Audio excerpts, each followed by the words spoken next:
대한 그 통합 원고에 대해서 봤고요. 게이트웨이는 앞서서 이제 진행을 했고, 그 다음에 이제 통합 방법은 리퀘스트 리스폰스 방식인데, 리퀘스트 리스폰스 계속 말씀을 드렸어요. 동기식으로 호출을 해서 뭔가 처리를 한다고 했습니다. 구조는 지금 보시는 것과 같은 구조가 되게 되겠습니다. 그래서 서비스를 직접 호출을 해서 그 게이트웨이를 거쳐서 들어오는 게 아니고 자기 자신이 그 유레카나 그 서비스 레지스트리에서 내 상대, 내가 호출해야 되는 대상을 찾아서 바로 호출을 하는 방법입니다. 이 방법은 트랜잭션이 무조건 묶여야만 돼요. 내가 주문이다 그러면은 여기 주문이고 우리 배송 만들었죠. 주문 배송이다 그러면은 주문에서 배송을 호출해서 배송이 된다라고 하는 조건 하에 주문을 받습니다. 그래서 배송이 안 되면 나 주문도 안 하겠다 그 말이에요. 다르게 표현하면 앞서처럼 주문 먼저 받고 배송이 나중에 와서 처리하는 게 아니라 배송이 꼭 되어야만 나는 주문을 하겠다 그런 의지라고 보시면 됩니다. 그래서 단점은 사용자의 요청을 필요에 따라서 이렇게 먼저 받고 주문을 먼저 받고 그 배송 쪽에 있는 그 상태에 나는 영향받지 않고 주문을 받고 싶다라고 하는 주문팀의 의지가 약간 좀 떨어지겠죠. 주문팀은 주문율을 높이고 싶은데 배송팀의 장애 상황에 의해 가지고 주문율이 떨어지는 거예요. 내 KPI에 영향도를 받는다. 그래서 주문팀 입장에서는 이렇게 만들기를 원치 않아요. 배송팀 때문에 내 KPI가 떨어지는, 내 성능을 떨어뜨리는 일을 하고 싶지 않을 겁니다. 그래서 그런데 이게 어떤 경우에 이게 필요하냐? 여러분 재고량을 체크를 해야 돼요. 재고량을 체크를 한과 동시에 프로덕트 쪽에 재고를 하나 디카운트 하는 걸 호출을 해서 그 결과가 오케이 떨어져야만 나는 주문을 받는다 라고 하는 모형이다 라고 하면 이렇게 만들 수밖에 없죠.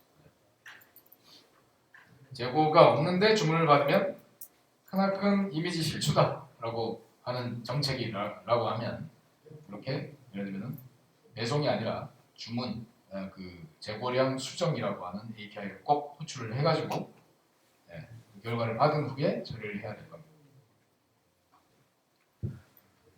자, 이렇게 이제 만들었을 때의 단점은 장애가 전파될 수 있다. 이 주문 상품팀의 재고량을 수정을 하는데 상품팀에 수많은 호출들이 지금 막 병목으로 들어와 있다는 거예요. 병목으로 막 대기 상태에 들어와 있다. 그리고 이쪽이 시간이 좀 걸릴 겁니다. 이쪽이 풀리는데 요청이 막 들어와가지고 대기 상태에 와 있습니다. 그러다 보니까 나도 기다리고 있어요. 내 고객들도. 그러면 고객의 주문 버튼이 어떻게 되냐면 이렇게 뺑뺑 돌고 있는 거라고 보시면 돼요. 대기하고 있는 거죠. 그러면 고객들은 답답하면 어떻게 합니까? 돌고 있으면 리프레시 계속 눌러서 계속 클릭하죠. 그럼 어떻게 돼요? 리퀘스트가 계속 쌓이죠. 주문이 계속 쌓여서 들어옵니다. 그래서 이 프로덕이 해제되기 전에 전체가 메모리를 다 쓰고 죽어버려요. 그런 도미노 현상이 생길 수가 있습니다. 자, 그런 게 이 장애 전파 시나리오예요. 그래서 우리는 어떻게 만드냐? 서킷 브레이커라고 중간에 뭔가 가짜를 하나 둡니다. 프록시 같은 거, 아까 게이트웨이 같은 거 하나 둬서 호출을 받으면 얘가 바쁘다고 판단되면 미리 안 됩니다, 바쁩니다라고 뱉어버려요. 리퀘스트를 캔슬 해버립니다. 페이를 내버려요. 미리 실패를 내버려요. 그렇게 하면 이쪽이 보호가 돼요. 이걸 호출하는 호출자 쪽이 너무 기다리는 게 아니라 바로 화면상에서 유저가 버튼 누르자마자 바쁩니다 떠버리는 거예요. 이게 돌고 있는 게 아니고 주문 버튼을 다시 눌러주세요. 다음번에 들어올 때는 일시적으로 보통 저게 몰리는 현상이기 때문에 다음번은 대부분 풀린다. 그렇게 조치하는 방법이 이 서킷 브레이커 패턴입니다. 서킷 브레이커는 그래서 언제? 리퀘스트 리스폰스 방식일 때만 쓰는 거예요. 네, 우리는 시작부터 이 이벤트 드리븐 모델로 만들었기 때문에 아예 저런 문제가 안 생긴 겁니다. 펍섭 하면서 만들었죠. 아까 제가 만든 거 기억하시죠? 그래서 이런 방식으로 구현을 했죠. 자, 이놈은 트랜잭션 모양이 이렇게 됩니다. 주문이 들어왔다라는 걸 보내고 결과가 여기 잠시 머물죠. 아까 카프카라고 하는 단톡방에. 어찌됐든 이 배송이 됐든 프로덕이 됐든 얘가 어벨러블을 할 때 여기서 요청한 처리를 그 이후로 쭉 처리를 하게 되죠. 그래서 이걸 우리는 eventual consistency라고 합니다. eventual이 그냥 뜻으로 결국은 이란 뜻이죠. 결국 종국에 맺어진다 그 뜻이. 종국의 일치를 맞춰주겠다. 일치성을, 일관성을 맞춰준다. 최종 일관성이라고 부르기도 하고. 그래서 우리가 조회 화면을 보면 얘의 단점은 잠시 불일치하는 상황이 생겨요. 순간적으로. 언제 이 서비스가 하필 그때 내려갔다든지 그러면 미처 못 따라잡는 기간이 있다는 거예요. 앞서 제가 보신 것처럼 배송이 못 따라가고 있죠. 주문이 들어온 거에 대해 가지고 그런 순간이 생길 수 있어요. 근데 이게 중요한 데이터다. 이게 예를 들면 내가 나의 총 어카운트 내 통장에 있는 돈하고 내가 방금 어딘가에 송금을 했어요. 송금을 한 돈하고 안 맞는 거예요. 순간적으로 돈이 많을 수도 있고 순간적으로 돈이 적을 수도 있고 합산을 해요. 내가 보낸 양하고 지금 잔액하고 이제 그럴 수 있겠죠. 두 개 시스템이 다르다라고. 내 잔액 관리 시스템하고 송금 시스템이 다르다라고 합니다. 그랬을 때는 오해가 생길 수 있는 거예요. 내가 돈이 없는데 돈이 있는 걸로 착각하고 내가 돈이 있는데 없는 걸로 착각할 수 있죠. 네.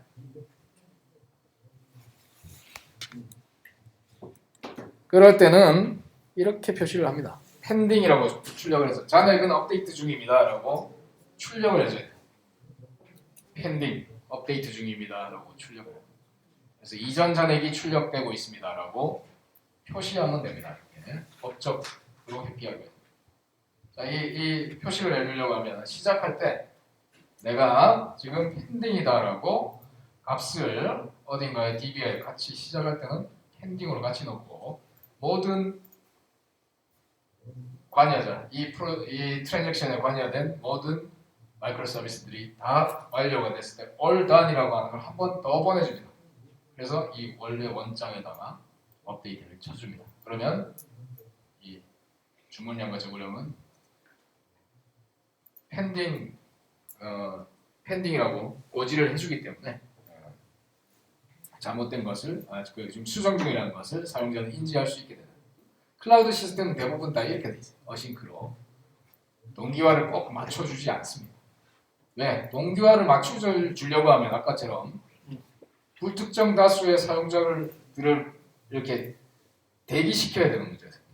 아주 많은 이런 아주 매시브한 사용자를 못 받아들여요. 그걸 포기하셔야 돼요. 그래서 일반 우리 기업 내부 시스템인 경우에는 어느 정도는 아까 리퀘스트 리스폰스 방식을 취할 수 있어요. 왜 그러냐면 사용자 수가 예측이 되기 때문에 우리 직원이 1000명이다, 10,000명이다 예측이 되죠. 그러면 서버를 그만큼 어느 정도 동시 접속자 수를 예측을 할 수 있기 때문에 거기에 따라서 메모리를 설정할 수 있단 말이에요. 그렇지만 이런 쇼핑몰이라든지 불특정 온라인 서비스, 클라우드 네이티브한 그런 비즈니스를 수행하는 서비스는 언제 얼마나만큼의 사용자가 갑자기 입소문 타고 갑자기 들어올지 몰라요. 내가 뭔가 할인을 대폭 했는데 갑자기 완전 몰려들어요. 갑자기 대박이 나. 그랬을 때 우리는 가장 취약한 리소스가 뭐냐? 제가 말씀드렸죠.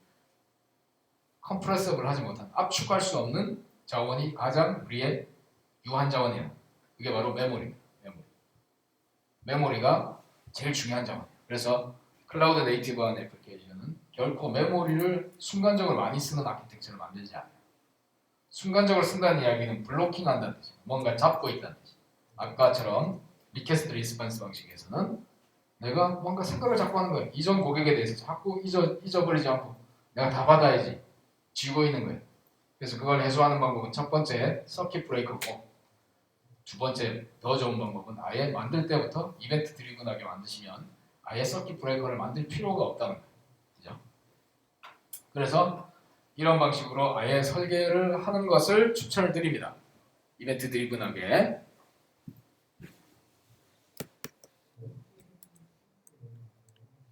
그리고 뭐 취소하는 방법도 있고요. 네.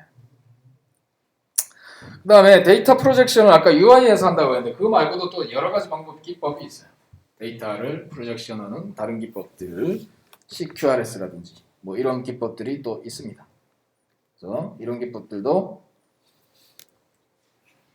배워보시게 될 거예요.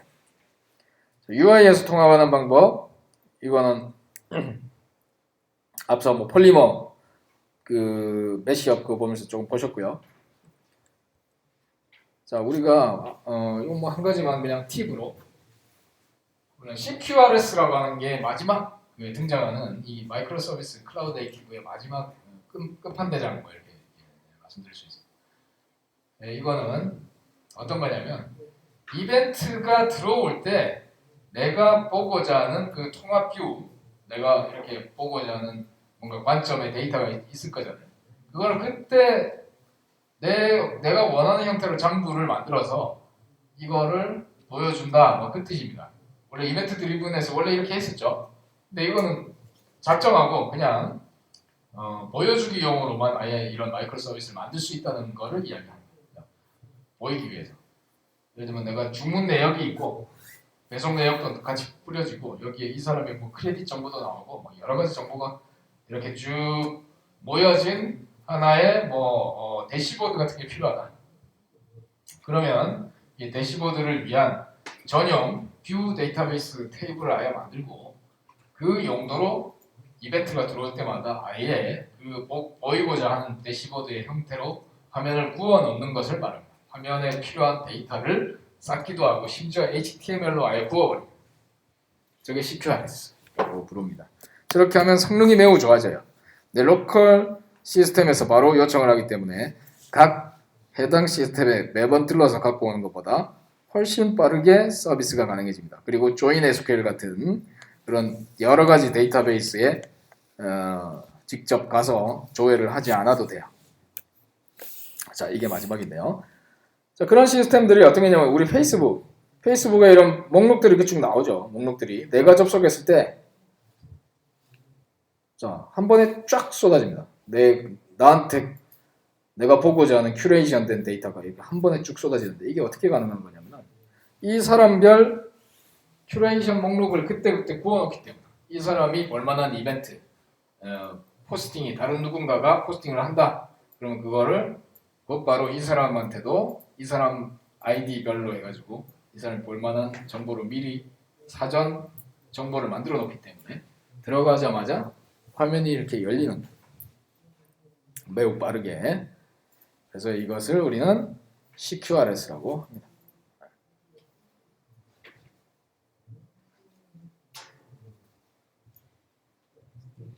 자, 이게 이제 다예요.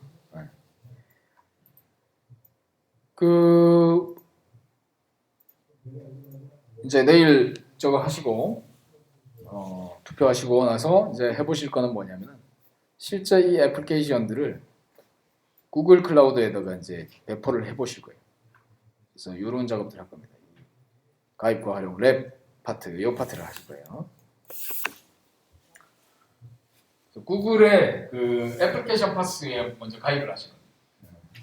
구글 클라우드 플랫폼이라고 하는 거를 가입을 내일 하실 거예요. 내일이 아니라 모레. 가입하는 거는 뭐 cloud.google.com 들어가서 무료로 사용하기 버튼. 이게 이 캡처가 좀 오래된 캡처라서 여러분들 뭐 그때 오시는 다른 강사님이 오실 건데 그때 다 업데이트된 화면으로 강의를 쭉 해주실 거예요. 그래서 클라우드를 먼저 가입을 하셔야 돼요. 가입을 하고 프로젝트도 이렇게 만들고 제가 며칠 전 어제 했던 거 있죠. 혼자 들어가서 원맨쇼 쿠버네티스 클러스터도 만들고 뭐 했었죠. 뭐 이래가지고 뭐 만들어가지고 생성을 해서 이런 시나리오를 갈 거예요.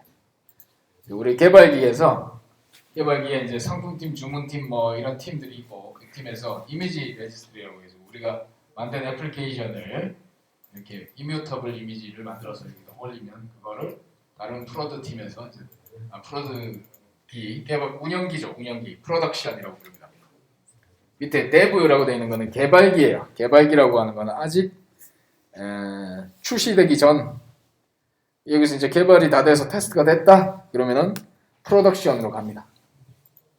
그죠? 프로덕션기로 이렇게 내려받게 돼요. 이런 구조로 프로젝트를 만들 거고요. 자, 이게 하다 보면 이제 이런 명령어들을 쓰시게 될 겁니다. 어제 제가 했던 것처럼 kubectl이라고 하는 이 명령을 대표적으로 쓰시게 될 거예요. 쿠버네티스를 컨트롤한다는 뜻이죠. kubectl 이 명령을 가지고 여러 가지 액션을 이제 하시게 될 거고요. 한번 해보시는 거예요. 3일간. 따로 보실 플랫폼은 구글 거하고 마이크로소프트 거 두 개를 쓸 겁니다. 그 MS Azure하고 구글 이 두 가지를 써볼 거예요. AWS는 안 써볼 거예요. 너무 어려워요. 여러분들이 그거 하려면은 리눅스하고 조금 더 다뤄보고 하실 거고 지금은 이 두 개를 일단 먼저 써서 익숙해지신 다음에 AWS는 다음번 과정에서 하든지 그렇게 하실 겁니다. 그래서 CI/CD 파이프라인 자동화 툴을 쓰시게 될 겁니다. 그래서 그때 페이스북이 했던 것처럼 자동적으로 빌드가 되고 배포가 되고 테스트가 되는 걸 보실 거예요.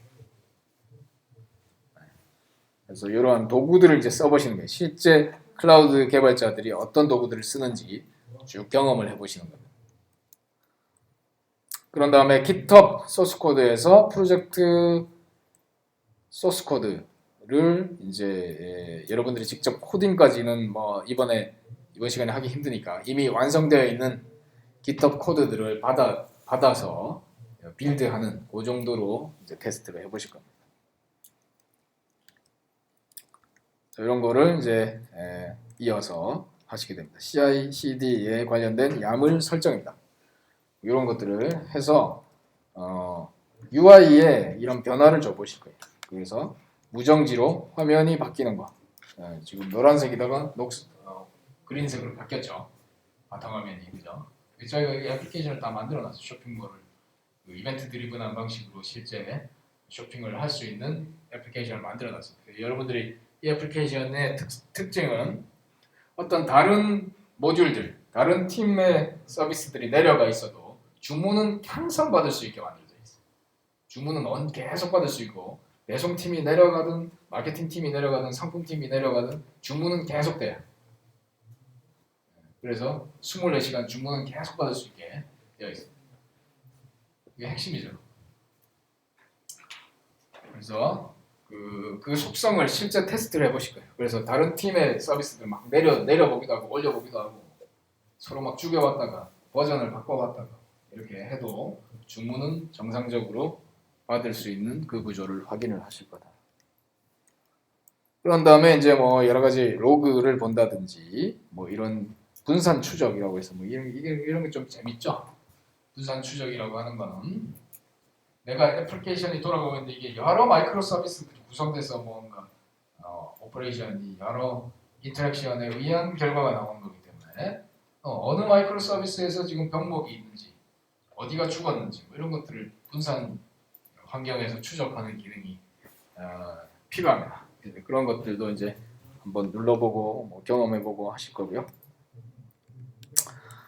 그 내용들이 이제 3일간 있을 내용입니다. 그래서 그때는 실제 이제 도구들, 플랫폼들을 이제 써보시면서 하는 거기 때문에 한번 실습을 잘 따라해 보시고 하시면 조금 더 여러분들이 자신감을 얻으실 수 있을 거라고 생각합니다. 자, 이제 테스트 시간이니까요. 테스트 마치시고 내일 뭐 잘 쉬시고 투표 잘 하시고 16일 날 뵙겠습니다. 예, 예, 수고하셨습니다. 네.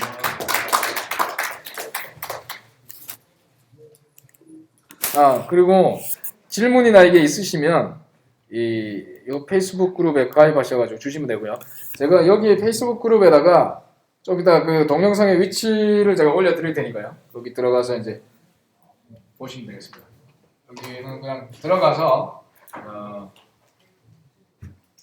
그냥 오픈된 그룹이니까 들어가지실 거예요. 내용이 안 보이시면 거기 뭐 그 버튼이 있으니까 그 버튼 눌러서 보시면 됩니다.